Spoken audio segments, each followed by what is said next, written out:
number of items on our agenda, the first of which would be approval of our minutes from our January 21st meeting. Have a motion to accept them as presented. Have a second. Any observation or discussion? All in favor say aye. Aye. None opposed? That's what I thought. Thank you. I am, unless there's some objection, I'm going to reorganize our order of business tonight, and would ask, we will look at the new business first, and ask Mr. Jones, Ozell Jones. Yes, sir. Would you come to the podium for just a minute and discuss? He is requesting to put a mobile home on lot 27 in the Dennis addition, which you have a, I believe, a sketch of. Mr. Jones, would you again just tell us what's going on there? Do you have property adjacent to this, or is this for your personal use, or what? No, I'm going to use it. Sir? I'm going to use it when I get it moved over, if I can get it moved over. Moved over from where? I'm going to move it from, Oh, I see. Move it onto the lot. I'm going to move it on the Dennis addition. Okay.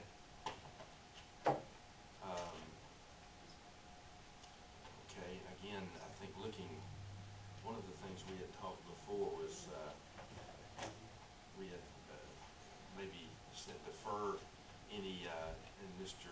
Nelson, maybe you can help us with this, but asking to defer any discussions of mobile homes on properties until maybe we know exactly where we're going with our issues with the mobile homes in the city limits. So, have you had any previous discussion with Mr. Jones about this? After your last meeting, Mr. Jones come to the office and wanted to get a building permit. I told him that y'all's decision on mobile homes that I couldn't write any building permit, and the only way he could do it would have to come before y'all. He wished to come and talk to y'all to see if y'all would authorize it. Again, I think we had a motion on the floor to really defer any of this at this particular time, but we hope to resolve that very quickly. Any observation from the council at this point? We want to stand as we had presented it before. Any objection? Mr. Jones, again, we are discussing basically about mobile homes within this city limits tonight, and would I think discuss this with you further later, okay? But we're going to have to, I think, deny any request at this particular moment. So if you would allow us to go on with our minutes here, or with our business, we will then give you some observation maybe at the end of this meeting and have you on our agenda very soon. Okay? Thank you, Mr. Jones. Next item on our new business, Mr. Harper, J.D. Harper, from the Arkansas Manufacturing Housing Association. Again, some input, Mr. Harper. Thank you for being here with us tonight, and traveling a distance to come and visit with us. But again, we, Mr. Nelson and I had some discussion and asked that if he had some time just to discuss with us, I think how other cities have viewed mobile homes within their cities, and then maybe enlighten us with some thoughts here tonight. I hope I can enlighten you. I'm sure you can. Mr. Chairman. Mr. Chairman, members of the commission, Mr. Mayor, Mr. Nelson, members of the council. My name is J.D. Harper, and last month I celebrated 19 years as Executive Director of the Arkansas Manufacturing Housing Association. Our group has been in continuous operation since 1967 as the trade organization for the manufacturing home industry in the state of Arkansas, representing the builders, the sellers, the transporters, the installers, finance and insurance companies, and other affiliated businesses involved with manufactured housing. And part of my job description as director, I also take care of their government relations on the federal, state, and local levels, public relations, communications, education for the industry. Part of that job entails meeting with groups like this. In the last 19 years, I've been to cities all over the state, from Marmaduke to DeQueen and El Dorado to Mountain Home, to discuss issues related to manufactured home placement inside of cities in their jurisdiction. Before the meeting started, I some of the thoughts on manufactured housing, and strangely enough, the thoughts are sort of the same everywhere I go. There are concerns about what cities can and cannot do as far as the regulatory formats, what they can do under regulation, what they can do under ordinance, what they can do under planning and zoning. So I heard about the city's struggle with this issue several weeks ago. I got in touch with the mayor's office and the city attorney, Mr. Nelson. I called, we visited a little bit about where we are today in Magnolia, and I offered to come down. I don't normally stick my nose into other people's business, but when I get a contact from one of our members, I make a call and see if I can assist the city. So here I am tonight.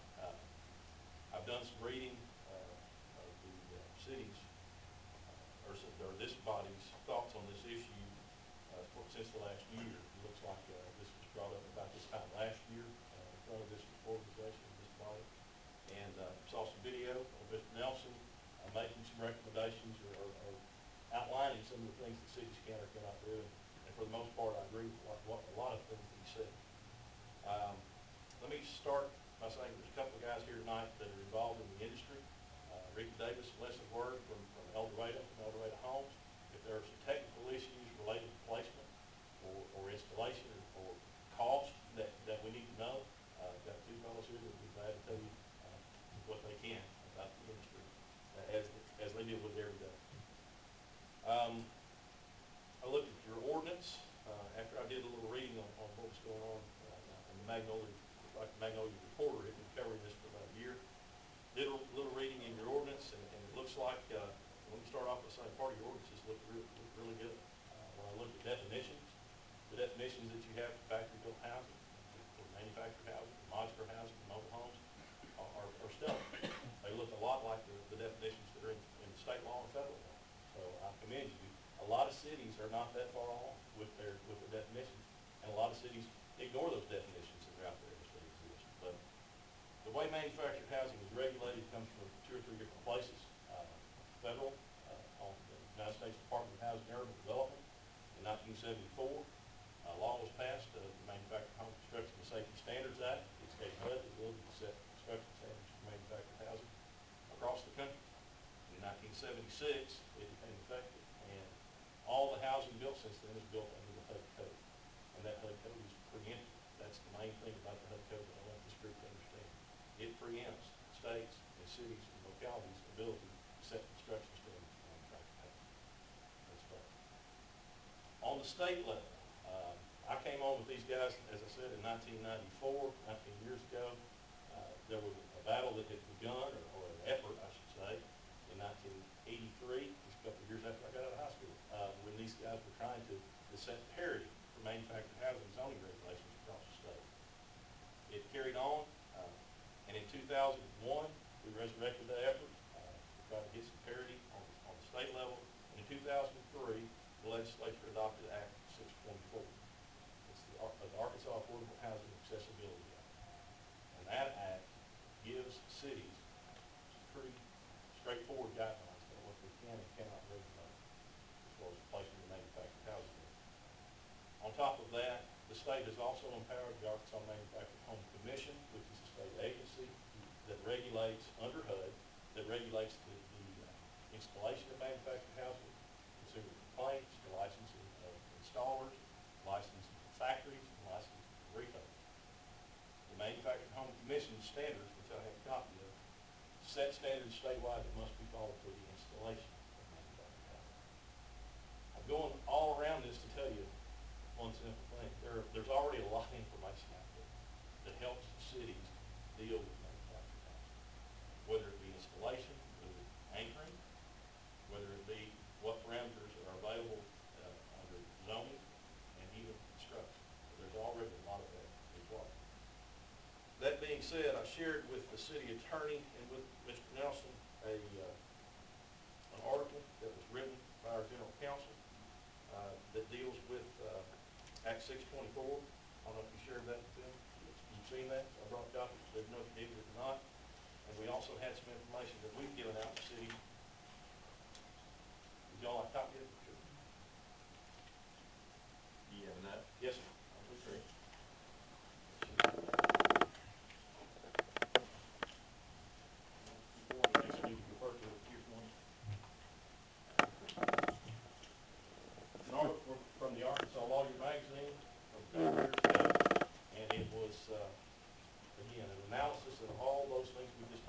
federal, state, and local guidelines for manufactured housing. So if you haven't had time to look at it, please do, look it over. I've got a sort of smaller analysis of it that we give to cities, but since you've got the general article, we'll just leave it at that. Back to your ordinance. Now, I have to refer, I guess, to the video that I saw with Mr. Nelson a year ago, when there was some discussion about manufactured home placements in Magnolia. One of the things that was discussed was a home that could be placed in a C2 or C3 zone.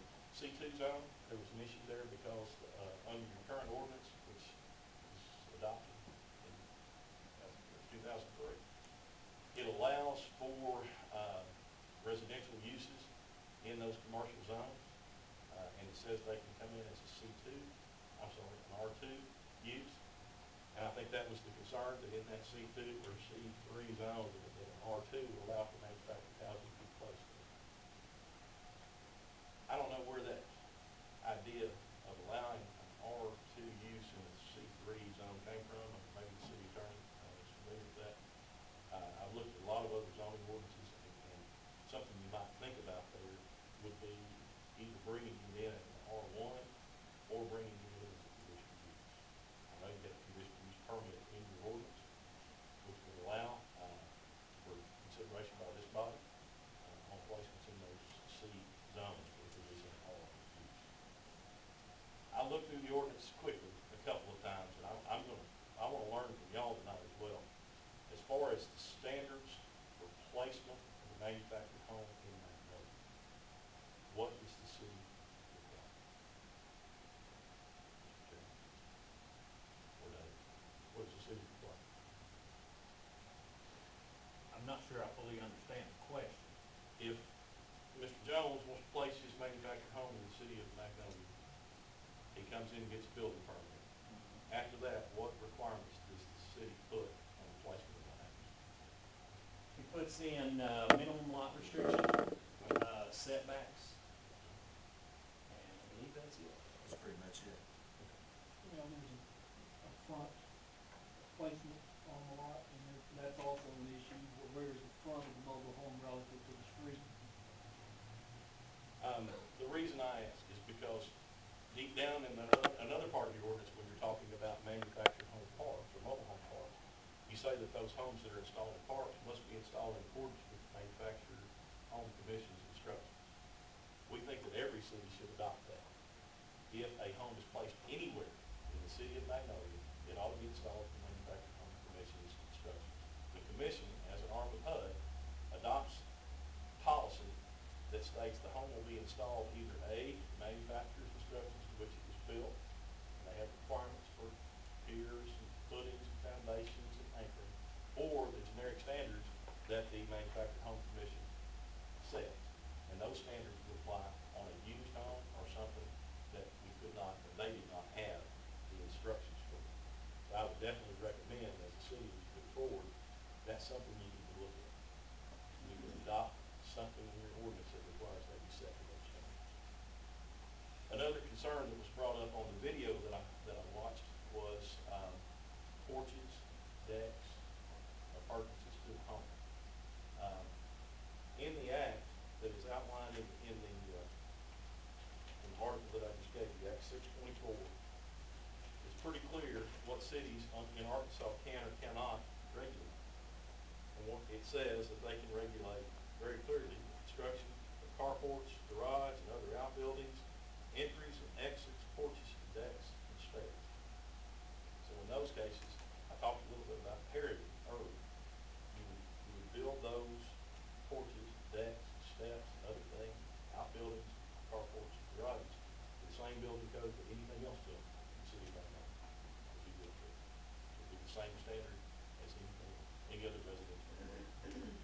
The act also states that you have the ability to regulate the connection to utilities, which you're already doing that, setbacks, side or rear yard offsets, off-street parking, you've got all those things. Perimeter foundation enclosures is a big one. And I heard David's commentary a year ago about skirting. We've got a lot of housing in this town, not just manufactured housing, that has openings underneath. Pier and beam, site built housing that has absolutely nothing around the bottom. in some cases lattice work, in some cases barn tin. You've got a situation where you've got openings underneath really high. I came down a couple hours early, drove around, and just kind of gave myself a site, myself kind of tour of the town, just to see what housing stock looked like. So, under the act, you have the ability to regulate perimeter foundation enclosure. When I say that, I want to make sure that you understand what's important to these folks, Mr. Davis, Mr. Word, Mel Rada, and to their customers. The perimeter foundation enclosure on a manufactured home is non-load bearing. Let me repeat that. Perimeter foundation enclosure on a manufactured home is non-load bearing. So, in order to make it look like everything else in town, people might say, well, gosh, we want it to be brick, we want it to be block, we want it to have a footing that's 12 or 16 inches deep, and rebar, and all these other things. That adds to the cost of that home. Folks, manufactured housing is affordable housing. It's for folks that are low to moderate income. When you have them build something just to make it look good around the bottom of the home that is non-load bearing and serves no structural purpose other than aesthetics, and people drive by and look at it, you added $3,000 to $5,000 to the cost of the house. Another thing that cities often mistake when I tell them about this is they think those perimeter foundation enclosures should be everywhere, especially if they decide they want to do something that's permanent. You wouldn't require a permanent foundation in a mobile home park because the person that owns the house is not on the ground. Generally. Let's make sure when we're talking about perimeter foundation enclosures as the city moves forward, that is something to think about. What we recommend to cities, generally I can almost remember, is that we say that if a home is sited in your jurisdiction, it includes a continuous perimeter foundation enclosure, construction building material approved by the city, including but not limited to, we have a list. And it can be brick, it can be block, it can be rock, it can be treated wood, it can be vinyl, or it can be this, or it can be that, depending on what type of use for it. If it's a R3, it's a park, you've got it all covered. You want to be able to be flexible. When these customers come in and try to buy a house, and they know it's coming to Magnolia, and tell a retailer that's coming to Magnolia, he knows that he's got to make sure, provided the cost, maybe it's got to be scoped. I'm telling you a lot of things that you can do. I'm going to pull the reins back a little bit. In the act, it says that municipalities shall not impose regulations or conditions that prohibit the placement of manufactured homes or are inconsistent with the regulations or conditions imposed on other single-family structures permitted in the same district or zone. So once again, we're talking about parity. We're talking about if you don't require it for site build, you can't require it for manufactured housing. That comes from the last 19 years of me running around the state and hearing lots of creative ways that cities come up and say, we think we'll zone them out, but we're not going to say that we're zoning. We're going to say that they've got to have this or that. We're going to say that they've got to have a certain type of entryway or a certain type of roof pitch that's unpainted. When that happens, they have effectively zoned out. So let's understand what it is. Let's understand where we're going with this. The other thing is, Excuse me, Mr. Harper. yeah, I'm sorry. You're saying that the city cannot designate a zone for which manufactured homes are not allowed? I'm not saying that, no. I just want to be clear. No, I'm not saying. Well, and as a matter of fact, the city has the right and the ability and responsibility in this to understand that you cannot segregate all manufactured homes from mobile home parks. That's number one. And the reason this act passed is we worked hard because we wanted to make certain that people have the opportunity to own the ground on which the home is sitting.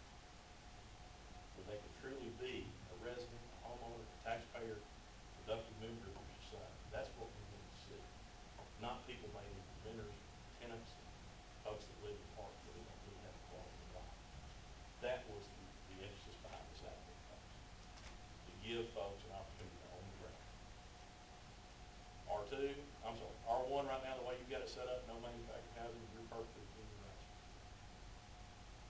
I couldn't, and I didn't take the whole tour, and I didn't really know where I was going. I didn't really see an established mobile home park. I saw some that kind of looked like de facto mobile home parks that were sprung up. Is there an operating mobile home park in the city of Magnolia? There's two, Okay. three How big are they? acres, or what are you asking? How many units? Quantity? How many units do they hold? Well, and we're guessing. Calhoun hold 150, I would imagine, Where is it? on West Calhoun, West Monroe. West side town. There are two east of town, I would, Are they yeah, out- multiples, I'd say 40 to 50 maybe. Are they outside town? How do you say I east don't of know, town? are they outside of city limits? One's They're in inside the city, One one's is, outside the city. Okay, one's in, one's out. Okay.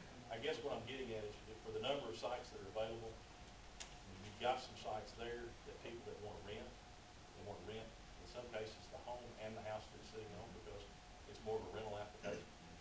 If I bought a house in El Dorado and decided I wanted to bring it over here, where would I put it? Can I put it in that park? If I buy a piece of property like Mr. Jones talked about, set it up in R2 and R3, that's the question that needs to be answered.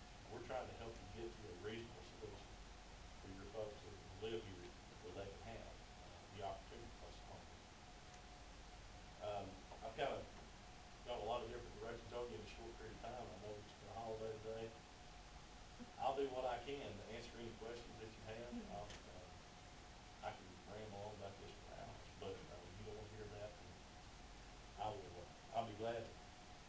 I'll continue to extend my hand to the city. If there's some way that we can work together, if I need to come back, if we need to work, however we need to work, we'll be glad to work with the commission, with the council, with the mayor, with the city attorney, and the building code officer to help you get to a point that's workable for everybody. Well, first, let me thank you for coming and presenting these ideas to us, because again, I don't think it's any of our intent to really turn it down, okay? We want to, of course, work within the laws that are already there and the structure that's there. We have had numerous concerns about, wait a minute, somebody's moving in next door, is it allowable, just those type of questions. So we're trying to get to a point to where it is factual, what we're trying to present. There are restrictions, there are at least guidelines to where it can be placed here, it cannot be placed here. Again, we've had some issues of skirting. It's just, what does it visually look like once it's set up? What's the age of this product that's coming into here? Those type of things. So there are just lots of concerns that we have been asked to consider, okay? I'm glad you touched on age, Mr. Chairman, because that's one of those items that under Act 624 we try to address. What I normally tell cities and groups like this, when an arbitrary line in the sand is drawn, it says no house is more than 10 years of age, or 5, or 8, or 12, whatever that may be. When that line is drawn, immediately after that, somebody's going to walk in that has a 5-year-old house that they've been raising Great Danes in, it looks terrible, and it's, all the insulation's hanging out from under it. And they're going to say, well, it's 5 years old. No, we'll bring it. And the city's going to go, oh, wait, that's not what we were talking about. And then the one after that's going to be a 12-year-old house that somebody's aunt or grandmother lived in. It's going to be immaculate. And they're going to move it in. And you're going to say, well, we can't take it because it's 12 years old. It happens invariably when that line is drawn. If you say no more manufactured housing in R2, period, we're going to make them all go into R3, or we're going to try to jam them all in parks, other than having problems with the act, invariably somebody's going to come in and say, well, my mother-in-law is drawn, and I need to keep it close to the house. Or my daughter's moved home with her kids, but no, we need to have a place to keep it here in town, in order to be close to the family, or we want this family to stay. It happens many cases. I'm sure you've heard those too. Exactly. So Many times. it's hard to develop an ordinance that has both a brain and a heart. That's what we're hoping that we can come to. Thank you. And again, we may ask you to review some of the things that we're looking at and some questions that have come up, but any questions, I think, from the commission? Yes, ma'am. In your addressing this, low to moderate income housing, you refer to this, we have certain areas that, the zoning is not, it has some nice homes in it, and then you have right next to it, you have an area that is for low and moderate housing according to the zone as it is right now. I understand protecting the people who have low to moderate housing concerns, but then on the flip side, you have people who aren't and who really don't wanna have the value of their house that's a tad bit more than that manufactured home or modular home. And that does affect the price of that house. So, where's the equality in that? So are you saying that we would have to rezone that one area, or we can't rezone that area? Absolutely saying I'm not saying that you can't rezone that area. Matter of fact, that's one of the things that I heard David say in the video from a year ago, that maybe we need to look at our map. And maybe that's true. The map is one thing, and R1, and I think this was I1, okay, that he showed, and all the other areas were open to manufactured homes. And of course, some of those are C zones, like down here downtown, where you're not gonna have a manufactured home place where the courthouse is, because that property's covered up. So it's not gonna be everything that's on this map. It's gonna be quite a bit of what's on this map. On top of that, I don't know how many of those areas that you've had have subdivision covenants or deeds, building or deed restrictions. Does anybody know that? What areas are developed? They're pretty limited here. Here they are. They are very limited. I saw a couple of Again, older. there's some older subdivisions that never had those, okay? But, It's and that, probably predominant over the newer subdivisions having don't experience it. right, there's some of the newer ones that do, is that what you meant, Christine? Yes. A Yes. few of the newer Yeah. ones do, Right. Most of the But I'd towns say don't. wholesalely, it's pretty, sparse. Some of the newer subdivisions will, some of the older ones probably don't. Right. Or if they don't have them, or if they do have them, nobody's known about them in years, or they haven't been Enforced. followed. That's right. So the general pattern of development would have fallen apart, therefore it would be a problem. So I would have to say, in that case, what you probably have to do is take a really strong look at your map, and go back and say, these are the areas that we think should be rezoned to R1. The other thing is, some cities have done overlay zoning, or overlay districts, for manufactured housing, to go particularly where they think it can grow, for low to moderate income housing. And again, the conditional use permit is another thing that I think is a useful tool. When you say manufactured housing might be allowed in R2 as a conditional use, the conditions would be certain, to make certain that you're saying that orientation on the lots and those kind of things. R3, I'm guessing, is going to be a lot of the smaller lots. You're going to have the 50 to 100 foot lots. What are you going to do with them? They're going to sit, right? They're going to be weed lots until the one next door becomes vacant, and then somebody's going to build a house or build a house. So, as far as property names go, I've been around this a long time, and every city I go to, there's a discussion about property values, and I quit carrying it. I had some information that I used to carry from some university studies from both Auburn University and North Carolina that were studies about how manufactured housing property siting would not adversely impact property values, but there was always someone usually in the audience that argued that it did, but they had to prove it. And I would leave town saying, here's my information, and the other person in the room saying, well, I say he's wrong. There was never any empirical evidence given from their side. So I quit carrying that information. But I will provide it if it's needed.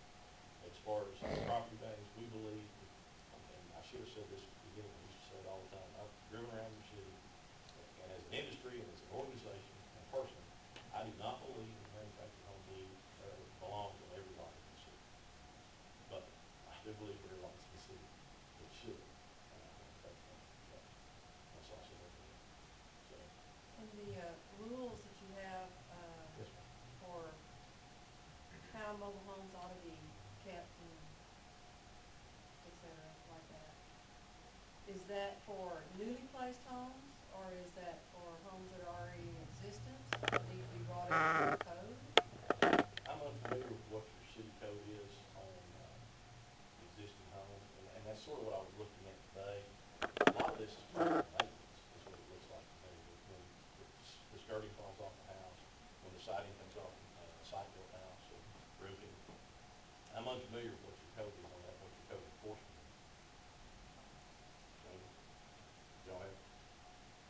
very vague on that. Okay. Understand that, but I will say this, when it comes to property maintenance code, that's a whole other round of issues you're gonna have with people in this town. They have rental properties, they have apartments, they have other types of investments. But back to the act, whatever we enforce on manufactured housing is to be enforced on other forms of housing of the same residential district. So, But at some of those places, it wouldn't hurt my feelings because they're all over town. it may be time to look at that, so that's a bigger consideration. The bigger rock is retail official approval. Which act is it that you're referring to that says that the city cannot zone them on? Act 624 of 2003, that's what the article was written about.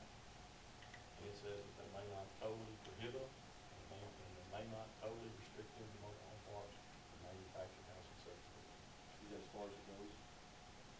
Does it specifically say that a municipality has to allow them in R2 and No. R3?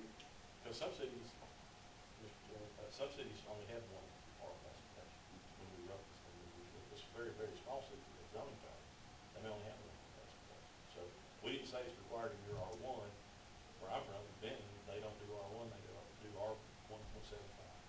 Which makes no sense to me, it's a 7,500 foot lot, probably at 7,500. So we didn't try to get fancy with which R designation had to accept, not accept, but we said it had to be. Has it been challenged before? Not in court, no. We do have an attorney general's opinion on it, that talks about what cities can do. So that's something. 10 years in, we've not had challenge to it.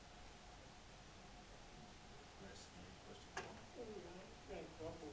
Now, you use the term properly cited, and I think our main concern is that our mobile homes be properly cited. I don't know that we have any real problems with where they're allowed or not, maybe we do. In a situation, I'm just gonna use this gentleman here that's approached us, or someone like him. You cited a lot of overriding federal regulations that related to the way manufactured homes made and built, and I think when it is cited by a licensed manufactured home seller or installer the way it has to be done, what federal or what over and above our city inspector, what regulations allow or restrict this gentleman here from what he does on his lot that he owns over there where he wants to put it? Currently, under your. Right, well, you mentioned HUD sometimes, and I'm just wondering when private citizens have a home on a lot somewhere and wants to move it here, and we say it's okay, other than our local regulations, is that citizen required, controlled, or restricted by HUD regulations, or any other state? Apologize, it took me just a minute to figure out where that was. The construction standards that HUD sets is for the builder, the person that actually constructs the house. Right. The standards that the Manufactured Home Commission enforces are for installation, and it's for their licensees. Right. If the city says it has to be installed under these conditions or to these standards, then the city would be saying that Mr. Jones has to install it or have it installed. Right. So there's really no overriding state or federal regulation that controls the private citizen and what they do with their mobile home, other than city regulation. On placement, on installation, no. But the city, On installation, placement, skirting, any other factor, there's nothing that sets any standards for that or controls that in any way, other than the whatever city regulations enforce. Okay. So that rules out all of this HUD stuff. HUD controls how they're built, HUD controls how they're installed. Is there any overriding state or federal regulation other than our local city organization that determines which way a mobile home sits on a lot? Okay. Doug, can you skirt a mobile home for a lot less than $5,000 and make it look very presentable? Yes. Okay, that's what I'm talking. You mentioned regulations and requirements on building porches. Fully understand that means should someone decide to build a porch on their mobile home, that Mr. Nelson has the privilege of determining that it's built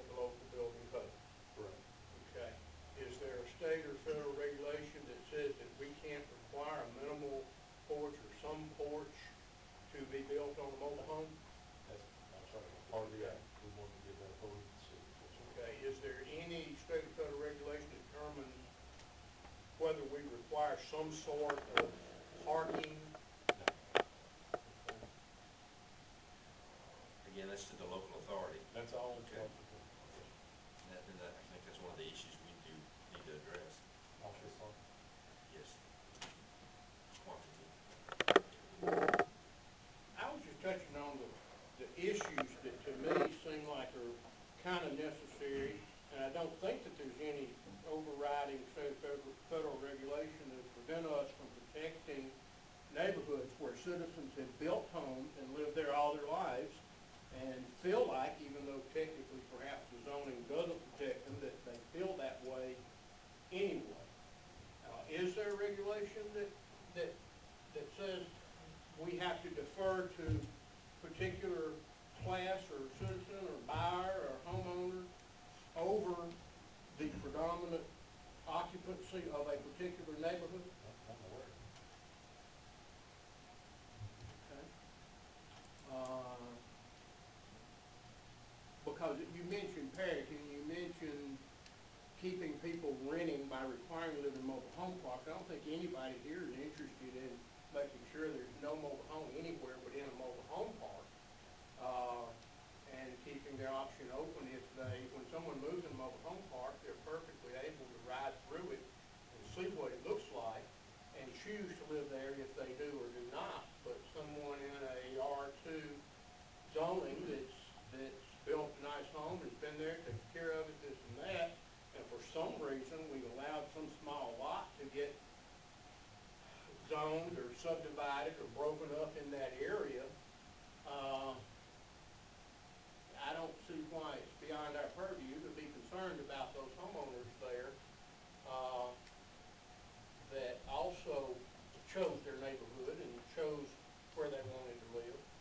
And if it doesn't seem to protect the community and in neighborhoods of predominantly site-built homes, I guess I'm asking you, is there anything to prevent us from saying, that's fine, make it face the street, make it have some parking, and then, of course, if we choose to, I believe it's our purview from this point on, if a home is moved to a site-built home, a stick-built home is moved to a lot or put in there, I believe our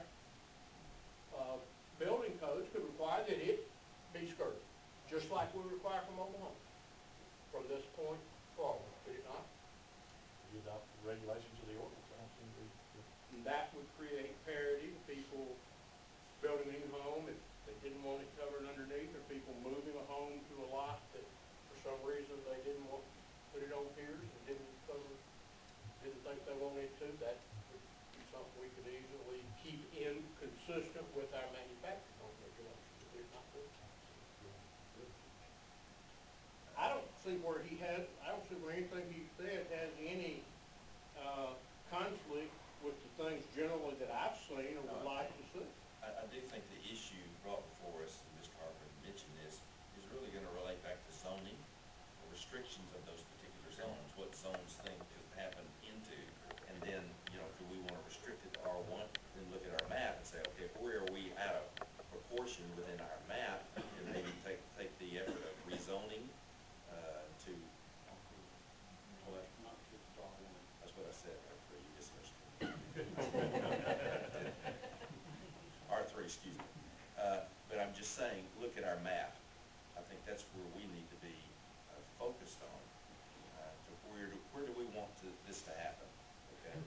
And again, I think we have many observations or restrictions in our ordinances now of size and setbacks and those type of things that once they're permitted within that particular lot, maybe we move forward with that. But again, that's the whole issue. Is do we restrict this? Do we not restrict it? And I think there's been many concerns, as we've reiterated, that we want some restrictions, okay, that have been voiced to us. We do want some restrictions here. How do we impose that and not restrict that housing within our community? Okay. Affordable housing, we're all for that. Right? We need it. We got to have it. So, but do we allow that in certain areas and not allow it in others? One of the things, I guess, I read a quote from you in the paper a year ago about that if you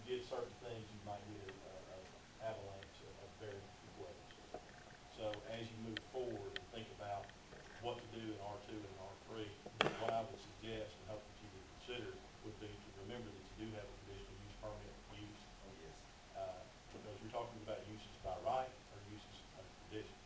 So remember that's there, because in those cases where this body agrees that it fits in with the area, that's in this, that's gonna work there, it's a necessity that somebody across the board like Mr. Jones, he may come in and say, this works here, y'all may go look at the site, hey, that looks great. And we do offer, we ask for opinions of adjoining property owners a lot of time. How do they feel about that? If it is a conditional use, okay, can we allow this? Is there any problem with that allowing it? And there are so many circumstances where they do want their child next to them, or their mother-in-law, or something like that, okay, adjacent to them, you need that. So I think, again, we're trying to look at that, but, again, we're going to be, obviously, going through our attorney and looking at these, and whatever advice he may want outside of that is, that we'll be looking at. I'm sure he'll tell you, but, as far as surrounding property owner notification is one thing, permission is a totally different thing. Sure. When you start coming, It still comes back to this body. it comes Right. right. Right, exactly. So, So we If I want may to, follow up on a point you were making, the first communication we had, Mr. Harper, I asked you if you had model regulatory scheme. And frankly, I thought you were a little coy, because instead of responding, you asked me for information. But I haven't gotten any from you. If there is a model regulatory scheme that your industry recommends, or that you see other cities using successfully, I think it would be helpful for this body to have it. Let's see it, let's look at it. I appreciate that, and my request to you is if there's anything, a model that, or an ordinance that's being worked on, I know that you have now an ordinance that you were working on a year ago that you drafted, I believe. I don't know what's in that ordinance, I didn't know if we wanted to go. So you want to see ours before we see yours? Not exactly, I guess what I'm saying is, the model ordinances I've seen, as a matter of fact, some of them, are very, very involved. When you've got a city that says they're not doing certain things, I don't want to throw you something that would be, adopted in Little Rock or Oklahoma City, and you say, wait a minute, that's not what we're And trying to do. I appreciate your sensitivity to that, because we're not Little Rock, and we're not Conway, but we are a city that's concerned about it. And I agree with that. One of the things that hasn't been talked about here is units that are being brought into the city. It's covered in some of those models. If a unit's brought into the city, if it's a new home, generally the city say, hey, there's no problem. A new home comes in, it's a new house, it's in good shape. What about those homes that have been previously built? And we have some recommendations on those sorts. So do you have a model ordinance? We don't have a model ordinance. We have some model, or we have some suggestions we'd like to do. I hate to call it a model ordinance because it's not complete, and it's something that's gonna touch on certain different areas. What is that? Tornado warning till 6:45. 6:45. We started off with a model ordinance several years ago, and what we found was the city would take a portion of it and say, well, we followed your model. And we said, no, you didn't follow our model, you took page 6 and you adopted it, and it's out of context. And that was, It has to be integrated. yes, sir. And plus with what you have. Well, it would be very helpful. You could be a great resource for us. And we want to do that. I didn't want to just send you something, you say, okay, we've taken his recommendations, and now it's something. I appreciate the opportunity. And I look forward to working with you. Yes, sir. Absolutely. Excuse me, I didn't mean to. no. Belabor that We point. always offer and want to hear your opinion on anything and Thank everything. you very much. It's your time. So, to clarify this, Clarify, please. in this small brain of mine, we're looking at rezoning the map. I think that is an option that we definitely need to look at. You're exactly right, okay? Taking a look at where are we allowing it today? Do we want to change any of those particular requirements, okay? Do we want to look at R2 and say no, yes, those type of things? But I think you're right. That's the direction I believe we need to be justified in saying, this is where we're restricting it, and this is where it is open to, in order to have an ordinance that I think we can, what's the word? Abide by. Okay.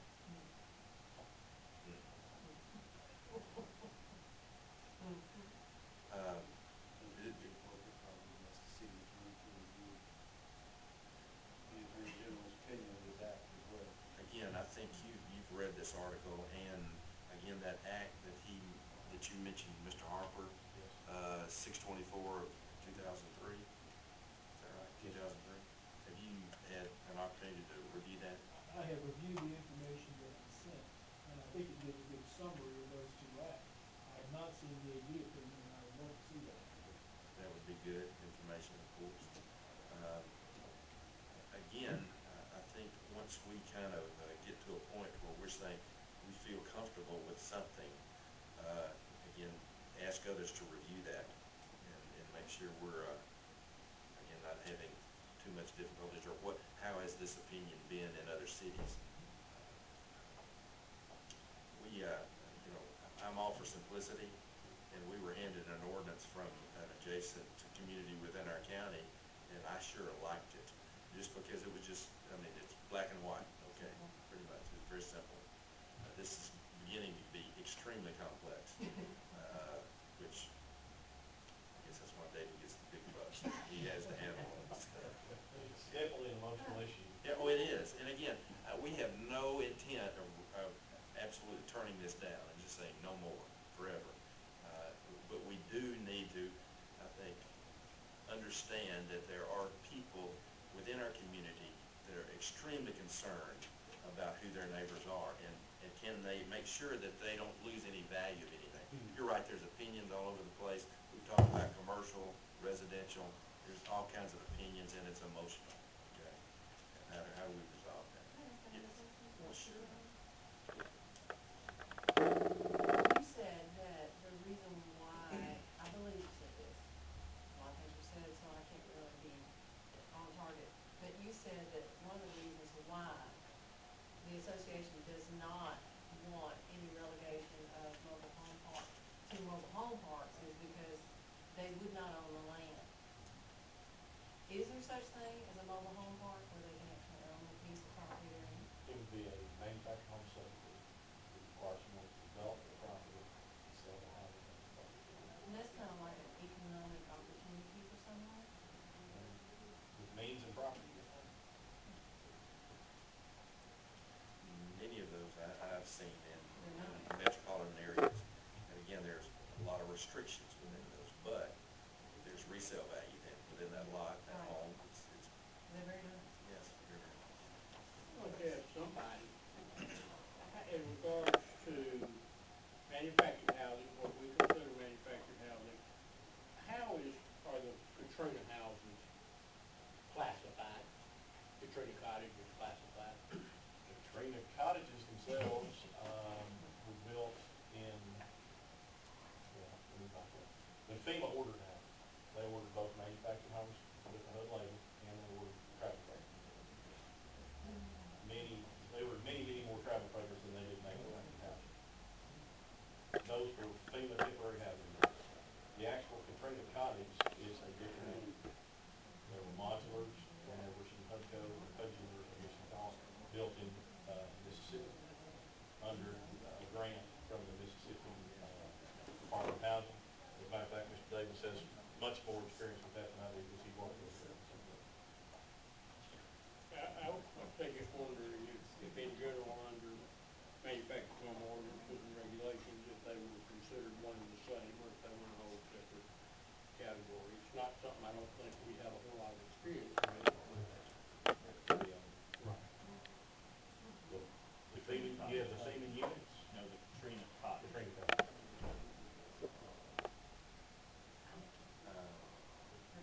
Mr. Bell, again, I think we have lots of information to digest, and we've had good comments tonight. Again, there's no resolution I think we're going to have even close tonight, but I think we have food for thought to ask you to continue your research into what could be placed before us that we could discuss.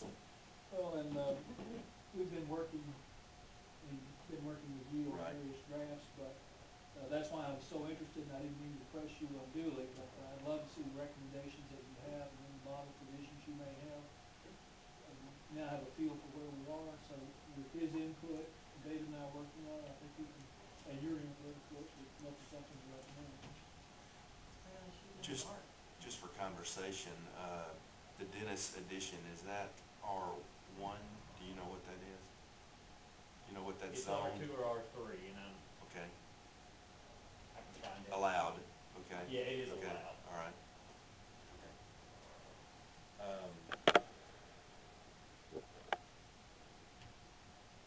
Any observation here? And, I'm gonna accept some motion to table this and to further discussion. Are we agreeing at 3? Okay. We agree with that? So, okay. We have a motion and I got a second. a second. Thank you for that. Thank you very much for your Coming down. time and efforts. You've, enlightened us. Okay. You were successful. Any other discussion about this? I do think, if you don't mind, I'm gonna get Mr. Nelson, and we'll discuss maybe some extra time that we could get together and publish it, and then, really discuss, I think, how we approach the mapping and all of that, okay? And again, I don't know that we need the whole body to do that. We probably would have to have, it would be nice to have a subcommittee to come back with a recommendation. So, I'll be in touch. Yes. Mr.